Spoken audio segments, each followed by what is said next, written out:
देशाच्या पार्लमेंटमध्ये ज्याप्रमाणे हिंदुत्वाचे विचार जे श्रीरामाचं नाव घेऊन नवनीत राणांनी प्रखरपणे मांडले, त्याच्यामध्ये ओएसीचा जो विरोध होता आणि ओएसीनी सुद्धा बाबरी मस्जिदला घेऊन जो आक्रोश दाखवला आणि नवनीत राणाचा विरोध केला, त्याच्यामध्ये आक्रोश दाखवला, द्वेष निर्माण केलं आणि त्याचमध्ये इम्तियाज अली यांनी जे संभाजीनगरचे खासदार आहेत त्यांनी अनेक सभेमध्ये नवनीत राणाला दम दिला, इशारा दिला आणि खालच्या पातळीवरची टीका केली. त्यानंतर ओएसीच्या अनेक कार्यकर्त्यांचे फोन आले, धमक्या आल्या, त्याला आम्ही भीक टाकली ना.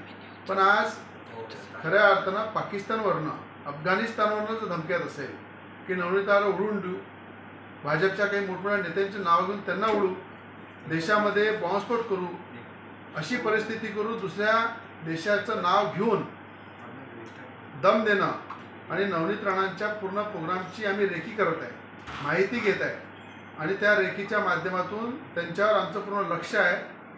येणाऱ्या काळामध्ये कुठे उडून जाईल नवनीत राणा ते दिसणार पण नाही आणि कुठल्या प्रकारे कशा त्यांची हत्या केली जाईल या संदर्भात जर पाकिस्तानहून धमक्यात असेल तर ओएसीची तिथे लिंक आहे का, ओएसीचा त्यांचा संबंध आहे का, त्यावर पूर्णपणे केंद्रीय आणि राज्याच्या एजन्सी नक्की तपास करणार आहे. राज्याच्या DG रश्मी शुक्ला मॅडमला पूर्ण माहिती दिली, त्यांनी ATSचा तपाससुद्धा सुरू केला. अमरावती शहराचे पोलीस आयुक्त रेड्डी साहेब यांना सुद्धा माहिती दिली, त्यांनी सुद्धा FIR केला आणि तपास चालू केला. राज्याचे गृहमंत्री आमचे देवेंद्र फडणवीस साहेब यांनाही माहिती दिली. तर मला विश्वास आहे केंद्रीय एजन्सी, राज्याच्या एजन्सी मिळून